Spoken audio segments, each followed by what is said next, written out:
Hello दोस्तों, तो स्वागत है आपका हमारे YouTube channel My Target by Maurya sir पे। तो आज के इस वीडियो लेक्चर में हम लोग देखेंगे अध्याय 6, जिसे हम लोग कह सकते हैं अवकलज के अनुप्रयोग, या हम इसे कह सकते हैं एप्लीकेशन ऑफ डेरिवेटिव्स।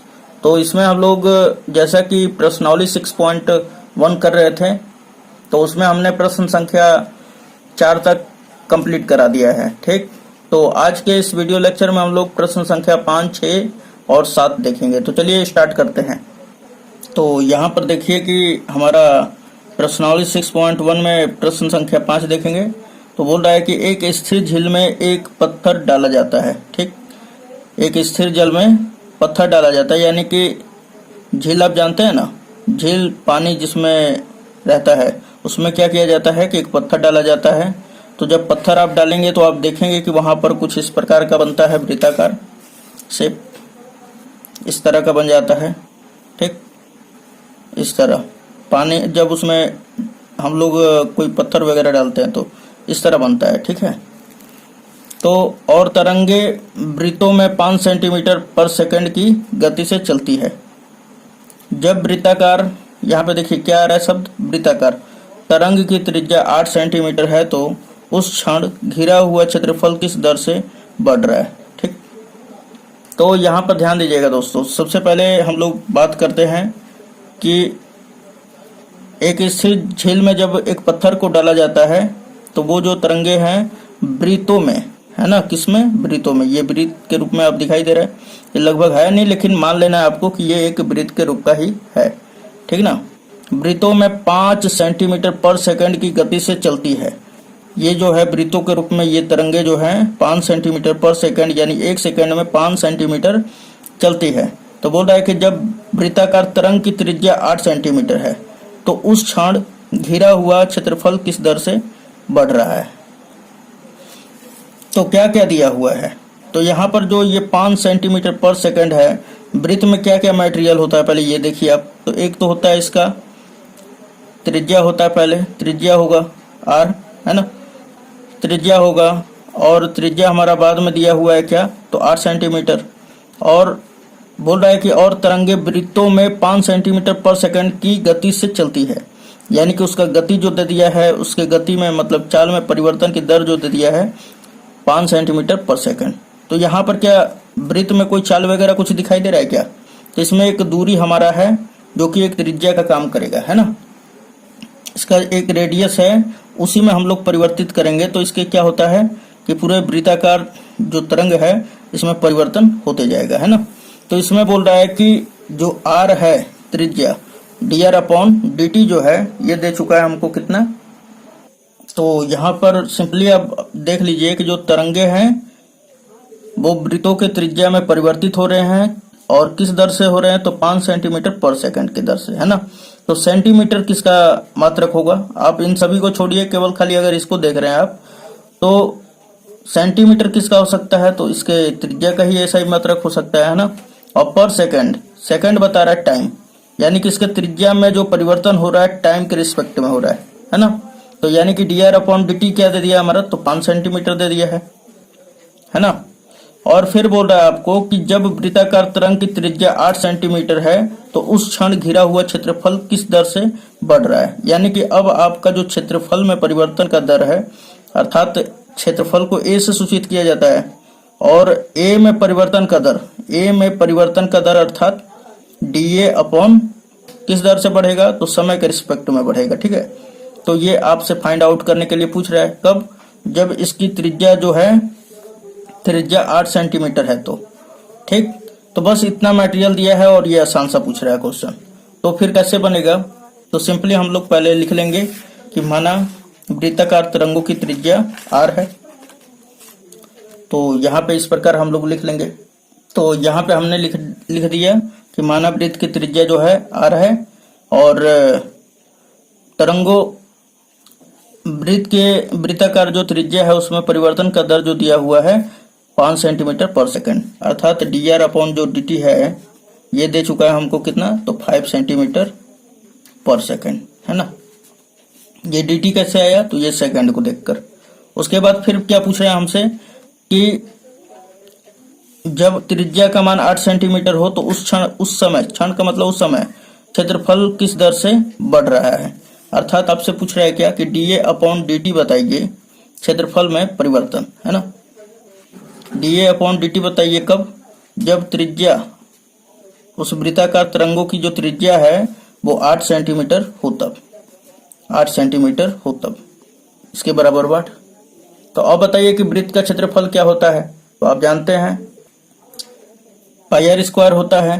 तो क्षेत्रफल को अंग्रेजी में एरिया कहा जाता है और एरिया को हम लोग ए से डिनोट कर सकते हैं, या ए बराबर क्या हो जाएगा पाई आर स्क्वायर, है ना। तो अब हमें तो इसमें इस एरिया में परिवर्तन का दर निकालना है, यानी क्षेत्रफल में परिवर्तन का दर।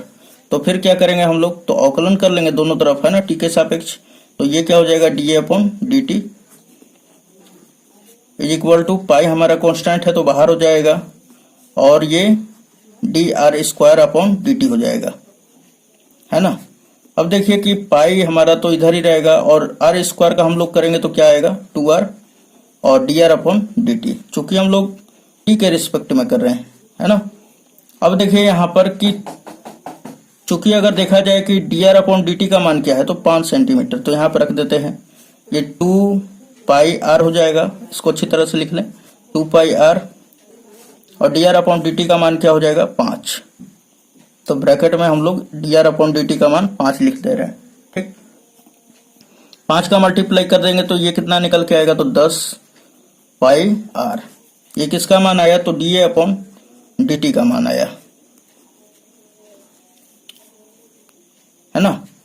ये कितना है, तो 10 पाई आर के बराबर है, 10 पाई आर के बराबर।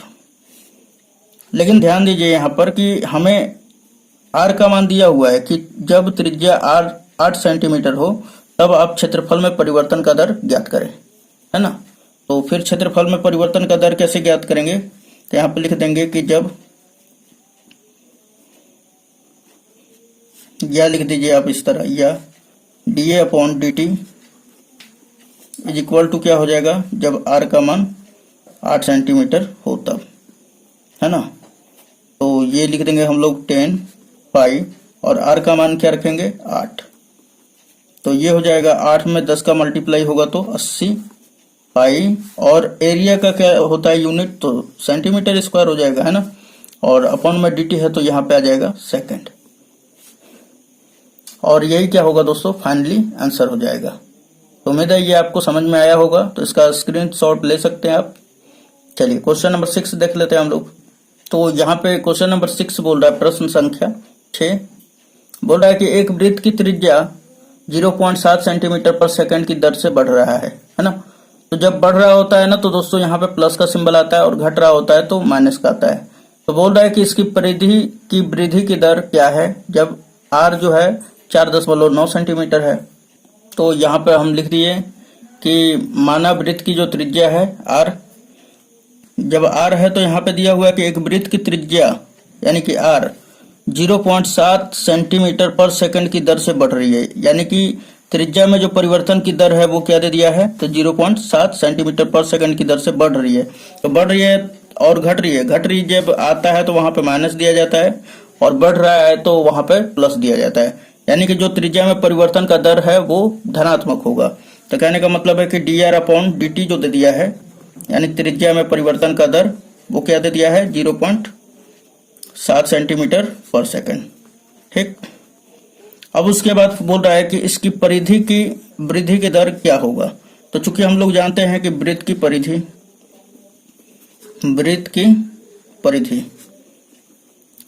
परिधि को दोस्तों हम लोग P से सूचित करते हैं। किसे सूचित करते हैं, P से। तो P बराबर क्या होता है, वृत्त की परिधि यानी पैरामीटर कहा जाता है, इसलिए P से। तो इसका होता है 2 पाई आर जब त्रिज्या r हो तो, है ना, और हमने तो माना ही है त्रिज्या r, तो क्या हो जाएगा 2 पाई आर। तो अब यहाँ पर बताइए कि तो इसमें परिवर्तन का दर हमें निकालना है ना। तो हम लोग क्या करेंगे कि P बराबर चूंकि क्या आ गया तो 2 पाई आर हो गया। अब हम लोग क्या करते हैं कि अवकलन कर लेते हैं, किसके सापेक्ष, तो T के सापेक्ष करना है। तो dP अपॉन dt हमें निकालना है, क्योंकि पैरामीटर में परिवर्तन का दर यानी परिधि में परिवर्तन का दर निकालना है। तो dP upon dt is equal to क्या हो जाएगा, 2 पाई तो कांस्टेंट है तो ये तो बाहर, आर का हम लोग करेंगे तो D R upon d T. और आप यहाँ पे देखें तो D R upon d T का मान क्या है, 0.7 सेंटीमीटर पर सेकंड, तो यहाँ पे रख देंगे, तो यहाँ पे रख देंगे हम लोग 2 पाई और D R upon d T का मान 0.7 सेंटीमीटर पर सेकंड, तो उसको यूनिट लास्ट में लिख दिया जाता है। तो ये क्या हो जाएगा, मल्टीप्लाई कर देंगे तो 1.4 पाई सेंटीमीटर, है ना, सेंटीमीटर पर सेकंड। सेंटीमीटर का कैसे आया, तो परिधि जो होता है वो सेंटीमीटर में ही होता है ना, और समय क्या होता है सेकंड में, इसलिए सेंटीमीटर पर सेकंड। अच्छा, अब आगे पढ़ लेते हैं। बोल रहा है कि जब त्रिज्या जो है, जब आर जो है 4.9 सेंटीमीटर है तब। अब यहाँ पर ध्यान दीजिएगा कि यहाँ पे एक भी हमारा त्रिज्या दिखाई दे रहा है क्या, तो आंसर होगा नहीं। तो जब नहीं दिखाई दे रहा है तो फिर हमारा, तो यहाँ पे लिख देंगे कि जब आर बराबर 4.9 सेंटीमीटर है तब पर भी क्या होगा हमारा, डीपी अपॉन जो डी है, इसमें तो भाई त्रिज्या है नहीं तो ये इतना ही होगा, यानी पैरामीटर में जो परिवर्तन की दर होगा तो 1.4 पाई सेंटीमीटर पर सेकंड ही होगा, और यही क्या होगा आंसर, है ना। चलिए क्वेश्चन नंबर 7 देख लेते हैं, बहुत ही आसान क्वेश्चन। तो अब आप यहाँ पे प्रश्न संख्या 7 देख सकते हैं दोस्तों। बोल रहा है कि एक आयत की लंबाई यक्स, आयत का लंबाई क्या दे दिया यक्स, और यक्स जो है परिवर्तित हो रहा है किस दर से, तो 5 सेंटीमीटर पर मिनट की दर से घट रहा है, ठीक, घट रहा है यानी कि ये माइनस में है। और चौड़ाई जो है वाई 4 सेंटीमीटर पर मिनट की दर से बढ़ रही है ना, यानी कि चौड़ाई जो है बढ़ रहा है तो ये प्लस में है। जब यक्स बराबर 8 सेंटीमीटर और वाई बराबर 6 सेंटीमीटर, तब आयत के पहला नंबर परिमाप यानी पैरामीटर ज्ञात करना है। बी में क्षेत्रफल के परिवर्तन की दर ज्ञात करें, यानी दोनों में क्षेत्रफल के परिमाप में परिवर्तन का दर ज्ञात करना है और क्षेत्रफल में भी परिवर्तन का दर ज्ञात करना है। तो सबसे पहले यहाँ पे जो दिया हुआ है मान लेंगे कि लंबाई क्या, यहाँ पे मानना क्या है, ये तो दिया हुआ है। यहाँ पे लिखेंगे कि चूंकि आयत का जो लंबाई है यक्स मीटर है और इसमें परिवर्तन का जो दर है घट रहा है हमारा, तो किस दर से घट रहा है, 5 सेंटीमीटर पर मिनट की दर से, है ना। उसके बाद जो चौड़ाई है वाई है और ये बढ़ रहा है हमारा किस दर से, तो 4 सेंटीमीटर पर मिनट की दर से बढ़ रहा है, और यक्स बराबर 8 सेंटीमीटर और वाई बराबर 6 सेंटीमीटर है, तब इसका पैरामीटर और क्षेत्रफल में परिवर्तन का दर ज्ञात करेंगे, है ना। तो सबसे पहले यहाँ पे जो दिया हुआ है वो लिख लेते हैं हम लोग। तो यहाँ पे हमने लिख लिया कि आयत की लंबाई जो है यक्स और इसमें जो परिवर्तन का दर है यानी कि घटने का जो दर है वो -5/5 सेंटीमीटर पर मिनट हो जाएगा, है ना। ये घट रहा है इसलिए यहाँ पे माइनस आ जाएगा, यहाँ पे लिखा हुआ है ना घट रही है इसलिए। अब चौड़ाई दे दिया है, चौड़ाई इसमें क्या दिया हुआ है कि वाई, तो इसलिए हमने लिखा चौड़ाई बराबर वाई, और इसमें जो परिवर्तन का जो बढ़ रहा है प्रोसेस वो क्या दिया हुआ है 4 सेंटीमीटर पर मिनट, तो हमने लिख लिया dy अपॉन dt, और इसे प्लस में ही रखेंगे, है ना, क्योंकि यहाँ पे बढ़ रहा है इसलिए। अच्छा, ज्ञात क्या करना है हम लोगों को, तो बोल रहा है कि इसमें परिमाप में परिवर्तन का दर ज्ञात करें, अर्थात dp अपॉन dt ज्ञात करना है। दूसरा क्षेत्रफल में परिवर्तन की दर यानी कि dA अपॉन dt, कब, जब x बराबर 8 सेंटीमीटर हो और y बराबर 6 सेंटीमीटर हो। तो यहाँ पर ध्यान दीजिएगा सबसे पहले कि चूंकि आयत का परिमाप बराबर क्या फॉर्मूला होता है, तो चूंकि आप लोग जानते हैं कि आयत का परिमाप बराबर लंबाई गुणे चौड़ाई, 2 इंटू एल प्लस बी होता है ना, यानी कि 2 इंटू लंबाई प्लस चौड़ाई होता है, तो ये लिख लेंगे हम लोग। तो यहाँ पे हमने लिख दिया कि चूंकि आयत का जो परिमाप होता है 2 इंटू एल प्लस बी होता है, यानी लंबाई प्लस चौड़ाई। तो यहाँ पर ध्यान दीजिएगा दोस्तों कि जो आयत का परिमाप है उसे पी हम लोग कहेंगे, और पी बराबर हम लोग क्या लिखेंगे 2 इंटू एल का मान क्या है, लंबाई का मान, तो लंबाई का मान यक्स है तो यहाँ पे रखेंगे यक्स, फिर प्लस चौड़ाई क्या है हमारा, तो चौड़ाई यहाँ से वाई, तो यहाँ पे वाई रख लेंगे। अब देखिए इसमें परिवर्तन का दर ज्ञात करना है, अर्थात डीपी अपॉन डी ज्ञात करना है ना, तो यहाँ पे लिखेंगे डीपी अपॉन डी यानी टी के रिस्पेक्ट में हम लोग अवकलन कर देंगे, तो ये 2 तो कांस्टेंट है। अच्छा, यक्स का जब हम लोग करेंगे तो क्या हो जाएगा dx अपॉन dt, फिर प्लस y का करेंगे तो dy अपॉन dt हो जाएगा। ओके, चलिए अब बताइए कि dx अपॉन dt का मान क्या है, तो माइनस का 5 सेंटीमीटर, तो यहाँ पे रखेंगे 2 इंटू -5 सेंटीमीटर पर मिनट, यूनिट अभी नहीं लिखेंगे हल करते समय, है ना, फिर प्लस dy/dt का मान क्या है, तो ये है 4।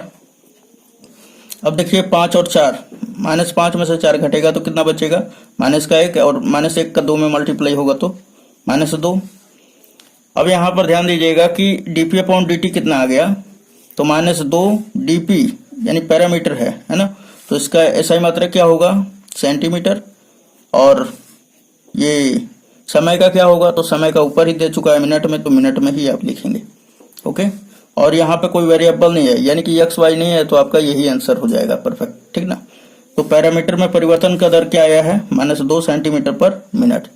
अच्छा, आगे देख लेते हैं हम लोग, दूसरा निकालना है हम लोगों को क्षेत्रफल में परिवर्तन की दर।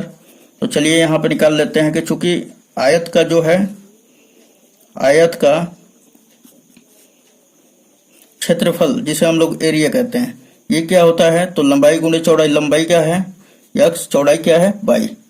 तो अब हम लोग कहें कि इसके क्षेत्रफल में परिवर्तन का दर ज्ञात कीजिए। तो क्षेत्रफल में परिवर्तन का दर क्या कहलाएगा, dA/dt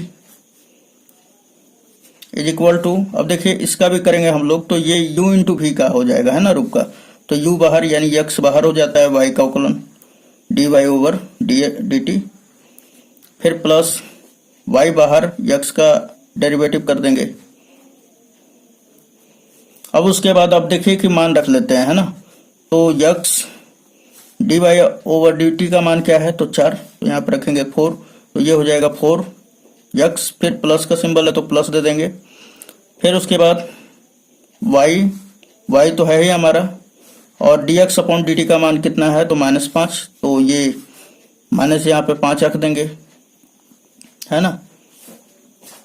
उसके बाद ये फाइनली हमको मिल जाएगा क्या, कि 4x और माइनस का 5y, ठीक। dA/dt क्या मिल गया, तो 4x माइनस 5y।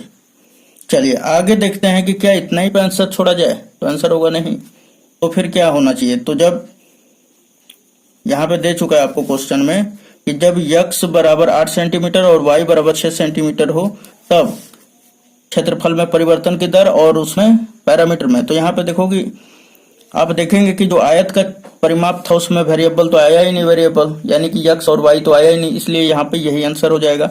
लेकिन यहाँ पे देखिए वेरिएबल आ रहा है x, 4x माइनस 5y है, तो यहाँ पे रख लेंगे कि जब x बराबर कितना है 8 सेंटीमीटर और y बराबर 6 सेंटीमीटर, तो x बराबर 8 सेंटीमीटर और y बराबर कितना है 6 सेंटीमीटर। तब हम लोगों को फाइंड आउट करना है dA/dt। तो dA/dt इज इक्वल टू क्या हो जाएगा 4, और x के जगह पे क्या रखेंगे 8, फिर -5, y का मान क्या रखेंगे 6। तो यहाँ पे देखिए कि 8 चौके 32, 6 पचे 30, घटा देंगे तो कितना बचेगा दोस्तों, तो ये आ जाएगा हमारा, यानी कि आपका इसमें से ये वाला घट जाएगा, सॉरी ये यहाँ पे लिख दे रहे हैं 32 माइनस 30, तो ये घट के बचेगा 2, है ना। और 2 एरिया का क्षेत्रफल क्या होता है सेंटीमीटर स्क्वायर, और समय का मिनट में ही दिया है। तो यानी कि जब x बराबर 8 सेंटीमीटर और y बराबर 6 सेंटीमीटर होगा, तो जो हमारे क्षेत्रफल में परिवर्तन होगा वो कितना होगा, तो वो होगा 2 सेंटीमीटर स्क्वायर पर मिनट, इधर से इसमें वृद्धि होगा, है ना। तो यही हमारा आंसर हो जाएगा। तो उम्मीद है दोस्तों ये आपको सारा वीडियो आपको अच्छा लग रहा होगा, इसका स्क्रीनशॉट ले सकते हैं, ठीक है। तो चलिए मिलते हैं नेक्स्ट वीडियो में, और इस चैनल पर नए हैं तो चैनल को सब्सक्राइब कर लें, ठीक है, ताकि जो ऐसा वीडियो है उसका नोटिफिकेशन आपके ईमेल आईडी के द्वारा पहुंचा दिया जाएगा। तो अगला वीडियो का आप इंतजार करते रहें, और आगे का जो प्रोसेस है यानी प्रश्न लगाने वाला वो आप लगाएं। निरंतर ही अपने पढ़ाई को जारी रखें ताकि आपका प्रिपरेशन अच्छा हो सके। तो चलिए मिलते हैं नेक्स्ट वीडियो में, धन्यवाद।